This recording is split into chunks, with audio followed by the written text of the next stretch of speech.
ओम शांति। आज 4 मार्च 2026 के बाबा के मधुर महावाक्य सुनेंगे।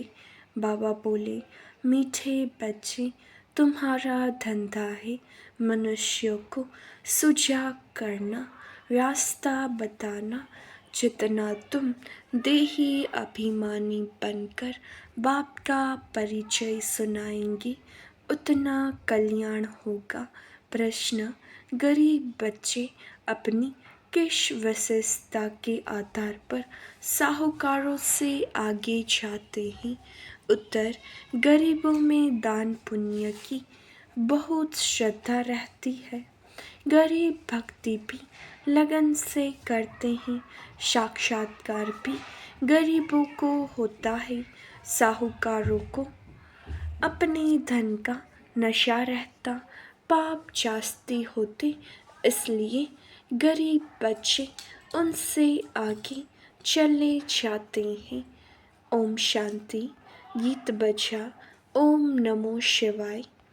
तुम मात पिता, हम बालक तेरे, यह तो जरूर परम पिता परमात्मा की महिमा गाई हुई है। यह तो क्लियर महिमा है, क्योंकि वह रचयिता है। लौकिक माँ बाप भी बच्चे की रचयिता है। पारलौकिक बाप को भी रचता कहा जाता है। बंधु सहायक बहुत महिमा गाते हैं। लौकिक बाप की इतनी महिमा नहीं है। परम पिता परमात्मा की महिमा ही अलग है। बच्चे भी महिमा करते हैं। ज्ञान का सागर है, नॉलेजफुल है, उनमें सारा ज्ञान है। नॉलेज कोई शरीर निर्वाह की पढ़ाई का नहीं है। उनको ज्ञान का सागर नॉलेजफुल कहा जाता है, तो जरूर उनके पास ज्ञान है। परंतु कौन सा ज्ञान? यह सृष्टि चक्र कैसे फिरता है, उसका ज्ञान है। तो वही ज्ञान सागर पतित पावन है। श्री कृष्ण को कभी पतित पावन व ज्ञान का सागर नहीं कहते। उनकी महिमा बिल्कुल न्यारी है। दोनों ही भारत के निवासी। शिव बाबा की भी भारत में महिमा है। शिव जयंती भी यहाँ मनाते हैं। श्री कृष्ण की जयंती भी मनाते हैं। गीता की भी जयंती मनाते हैं। 3 जयंती मुख्य है।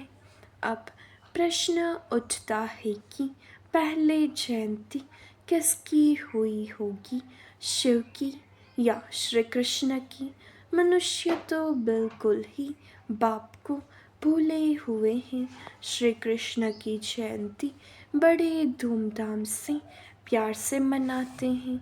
शिव जयंती का इतना किसको पता नहीं है, न गायन है। शिव ने क्या आकर किया, उनकी बायोग्राफी का किसको पता नहीं है। श्री कृष्ण की तो बहुत बातें लिख दी है। गोपियों को भगाया, यह किया। श्री कृष्ण के चरित्रों की खास एक मैगजीन भी निकलती है। शिव के चरित्र आदि कुछ है नहीं। श्री कृष्ण की जयंती कब हुई, फिर गीता की जयंती कब हुई? श्री कृष्ण जब बड़ा हो तब तो ज्ञान सुनावे। श्री कृष्ण के बचपन को तो दिखाते हैं। टोकरी में डालकर पार ले गए, बड़ेपन का दिखाते हैं। रथ पर खड़ा है, चक्र चलाते हैं। 16-17 वर्ष का होगा, बाकी चित्र छोटेपन के दिखाए हैं। अब गीता कब सुनाई, उसी समय तो नहीं सुनाई होगी जब लिखते हैं फलानी को भगाया, वह यह किया। उस समय तो ज्ञान शोभे भी नहीं। ज्ञान तो जब बुजुर्ग हो तब सुनाई। गीता भी कुछ समय बाद सुनाई होगी। अब शिव ने क्या किया कुछ पता नहीं, अज्ञान नींद में सोए पड़े हैं। बाप कहते हैं मेरी बायोग्राफी का कोई को पता नहीं है। मैंने क्या किया मुझे ही पतित पावन कहते हैं। मैं आता हूँ तो साथ में गीता है। मैं साधारण बूढ़े अनुभवी तन में आता हूँ। शिव जयंती तुम भारत में ही मनाते हो। श्री कृष्ण जयंती, गीता जयंती, यह तीन मुख्य है। राम की जयंती तो बाद में होती है। इस समय जो कुछ होता है वह बाद में मनाया जाता है। सतयुग त्रेता में जयंती आदि होती नहीं। सूर्यवंशी से चंद्रवंशी वर्षा लेते हैं और किसकी महिमा है नहीं। सिर्फ राजाओं का कॉरोनेशन मनाते होंगे। बर्थडे तो आजकल सब मनाते हैं, वह तो कॉमन बात हुई। श्री कृष्ण ने जन्म लिया, बड़ा होकर राजधानी चलाई, उसमें महिमा की तो बात ही नहीं। सतयुग त्रेता में सुख का राज्य चलाया है। वह राज्य कब कैसे स्थापन हुआ यह तुम बच्चों की बुद्धि में है। बाप कहते हैं बच्चों मैं कल्प कल्प कल्प की संगम युग पर आता हूँ। कलयुग का अंत है, पतित दुनिया, सतयुग आदि पावन दुनिया। मैं बाप भी हूँ, तुम बच्चों को वर्षा भी दूंगा। कल पहले भी तुमको वर्षा दिया था, इसलिए तुम मनाते आए हो। परंतु नाम भूल जाने से श्री कृष्ण का नाम डाल दिया है। बड़े ते बड़ा शिव है ना। पहले तो जब उनकी जयंती हो तब फिर साकार मनुष्य की हो। आत्माएं तो सब वास्तव में ऊपर से उतरती हैं। मेरा भी अवतरण है। श्री कृष्ण ने माता के गर्भ से जन्म लिया, पालना ली, सबको पुनर्जन्म में आना ही है। शिव बाबा पुनर्जन्म नहीं लेते हैं, आते तो है ना। तो यह सब बाप बैठ समझाते हैं। ब्रह्मा विष्णु शंकर की त्रिमूर्ति दिखाते हैं ना। ब्रह्मा द्वारा स्थापना, क्योंकि शिव को तो अपना शरीर है नहीं। खुद बैठ बताते हैं मैं इनकी बूढ़े तन में आता हूँ। यह अपने जन्मों को नहीं जानते हैं, इनके बहुत जन्मों के अंत का यह जन्म है। तो पहले पहले समझाना पड़े, शिव जयंती बड़ी या श्री कृष्ण जयंती बड़ी। अगर श्री कृष्ण ने गीता सुनाई तो गीता जयंती तो श्री कृष्ण के बहुत वर्षों की बात हो सके, जबकि श्री कृष्ण बड़ा हो। यह सब समझने की बातें हैं ना। लेकिन वास्तव में शिव जयंती के बाद हुई फट से गीता जयंती। यह भी पॉइंट्स बुद्धि में रखनी है। पॉइंट तो ढेर है, बिगर नोट की याद रह न सके। बाबा इतना नज़दीक है, उनका रथ है। वह भी कहते हैं सब पॉइंट समय पर याद आ जाए मुश्किल है। बाबा ने समझाया है सबको दो बाप का राज समझाओ। शिव बाबा की जयंती मनाते हैं, जरूर आता होगा। जैसे क्राइस्ट बुद्ध आदि आकर अपना धर्म स्थापन करते हैं, वह भी आत्मा आकर प्रवेश कर धर्म स्थापन करती है। वह है हेवनली गॉडफादर, सृष्टि के रचयिता। तो जरूर नई सृष्टि रचेंगे। पुरानी थोड़े ही रचेंगे, नई सृष्टि को स्वर्ग कहा जाता है। अभी है नर्क, बाबा कहते हैं मैं कल्प कल्प के संगम पर आकर तुम बच्चों को राजयोग का ज्ञान देता हूँ। यह है भारत का प्राचीन योग, किसने सिखाया? शिव बाबा का नाम तो गुम कर दिया है। एक तो कहते गीता का भगवान श्री कृष्ण और विष्णु आदि के नाम दे देते हैं।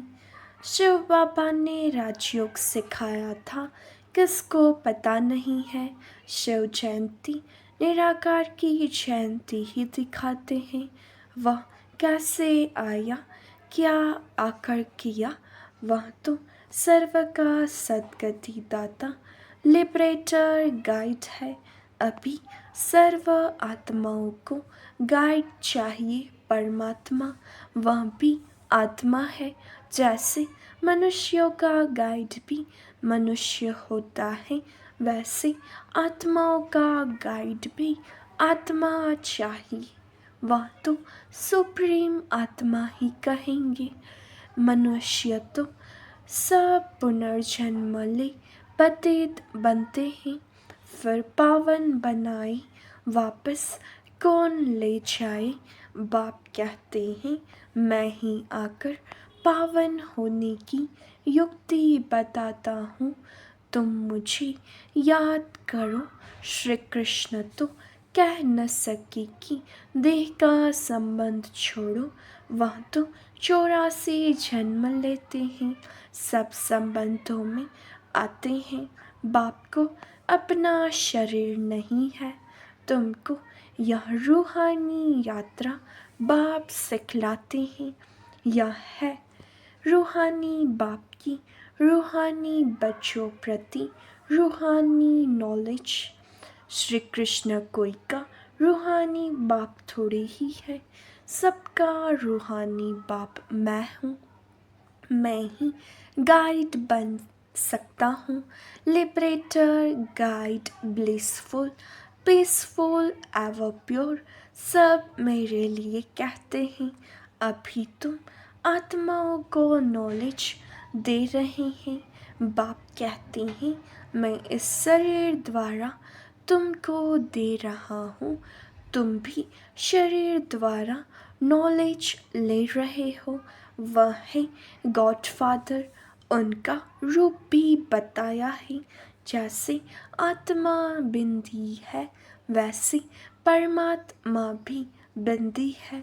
यह कुदरत है ना, वास्तव में बड़ी कुदरत तो यह है। इतने छोटे स्टार में 84 जन्मों का पाठ है। यह है कुदरत।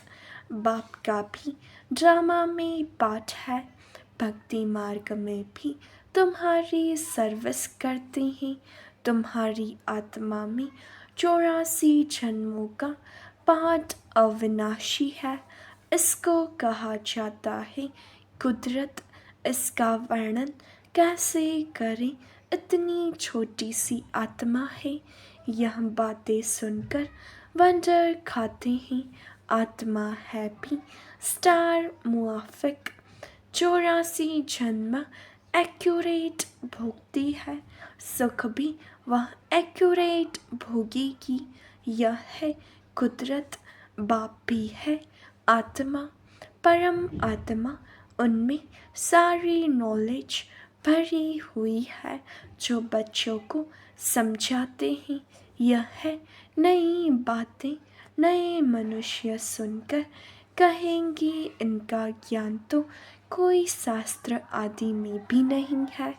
फिर भी जिन्होंने कल पहले सुना है, वर्षा लिया है, वही वृद्धि को पाते रहते हैं।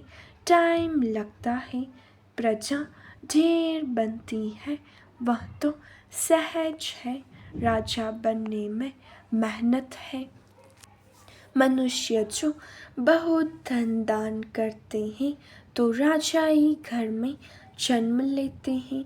गरीब भी अपनी हिम्मत अनुसार जो कुछ दान करते होंगे तो वह भी राजा बनते हैं। जो बुरे भगत होते हैं वह दान पुण्य भी करते हैं। साहूकारों से पाप जास्ती होते होंगे। गरीबों में श्रद्धा बहुत रहती है, वह बहुत प्यार से थोड़ा भी दान करते हैं तो बहुत मिलता है। गरीब भक्ति भी बहुत करते हैं। दर्शन दो नहीं तो हम गला काट देते हैं। साहूकार ऐसे नहीं करेंगे। साक्षात्कार भी गरीबों को होते हैं। वही दान पुण्य करते हैं। राजाएं भी वह बनते हैं। पैसे वालों को अहंकार रहता है। यहाँ भी गरीबों को 21 जन्म का सुख मिलता है। गरीब जास्ती है, साहूकार पिछाड़ी में आएंगे तो भारत जो इतना ऊंच था सो फिर इतना गरीब कैसे हुआ तुम समझते हो। अर्थक्वेक आदि में सब महल आदि चले जाएंगे तो गरीब हो जाएगा। रावण राज्य होने से हाहाकार हो जाता है तो फिर ऐसी चीज़ें रह न सके। हर चीज़ की आयु तो होती है ना। वहाँ जैसे मनुष्यों की आयु बड़ी होती है वैसे मकान की भी आयु बड़ी होती है। सोने के मार्बल के बड़े बड़े मकान बनते जाएंगे। सोने के तो और ही मजबूत होंगी।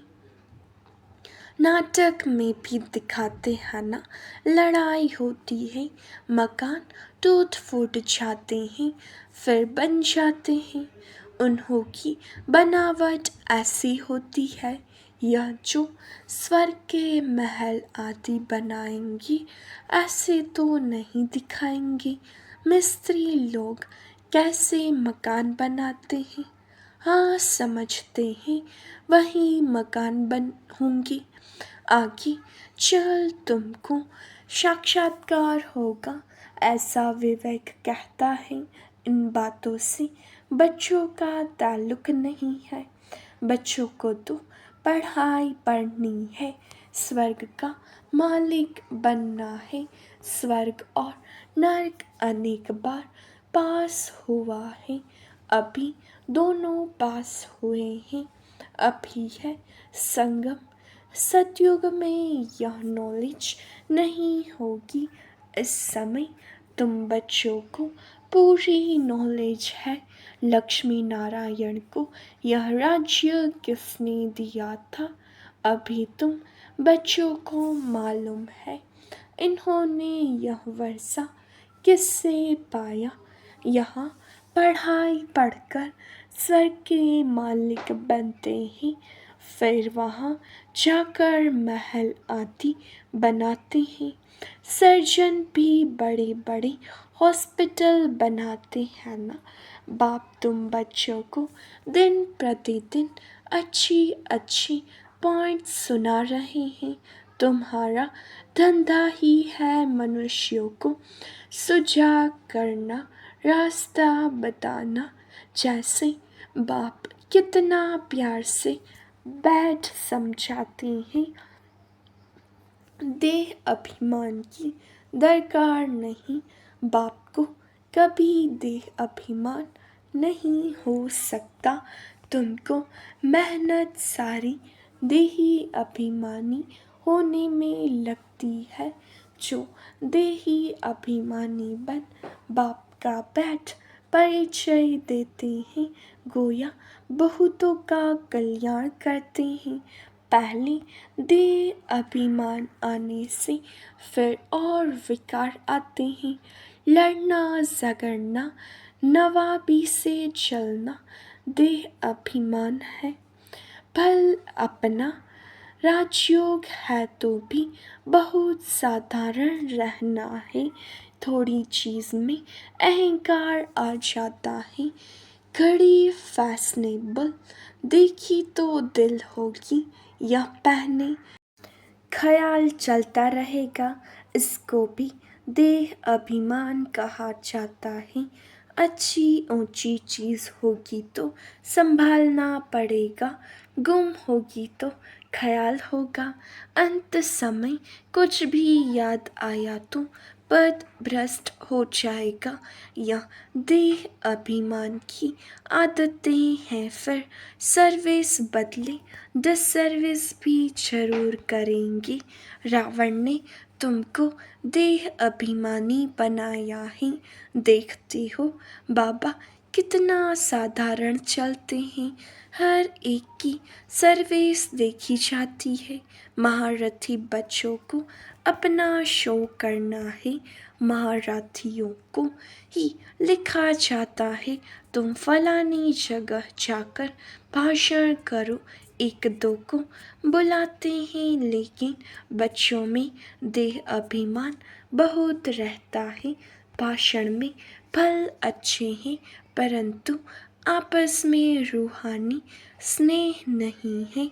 देह अभिमान लून पानी बना देता है।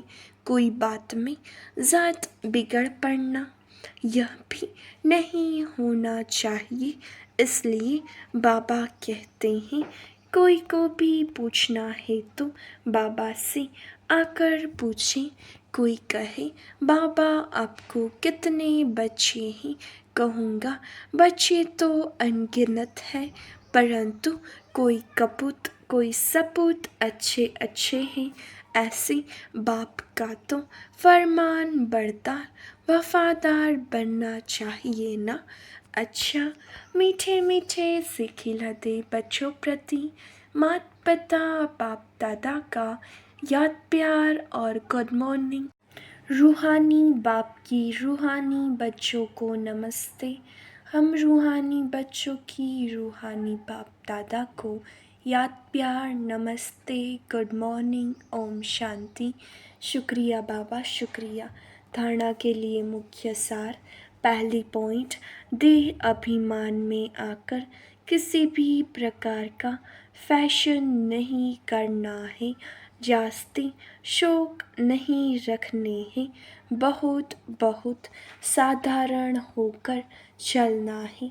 दूसरा, आपस में बहुत बहुत रूहानी स्नेह से चलना है, कभी भी लून पानी नहीं होना है। बाबा का सपूत बच्चा बनना है, अहंकार में कभी नहीं आना है। वरदान, अपने भाग्य और भाग्य विधाता की गुण गाने वाले सदा प्रसन्नचित भव। सभी ब्राह्मण बच्चों को जन्म से ही ताज तख्त तिलक जन्मसिद्ध अधिकार के रूप में प्राप्त होता है। तो इस भाग्य के चमकते हुए सितारे को देखते हुए अपने भाग्य और भाग्य विधाता की गुण गाते रहो तो गुण संपन्न बन जाएंगे।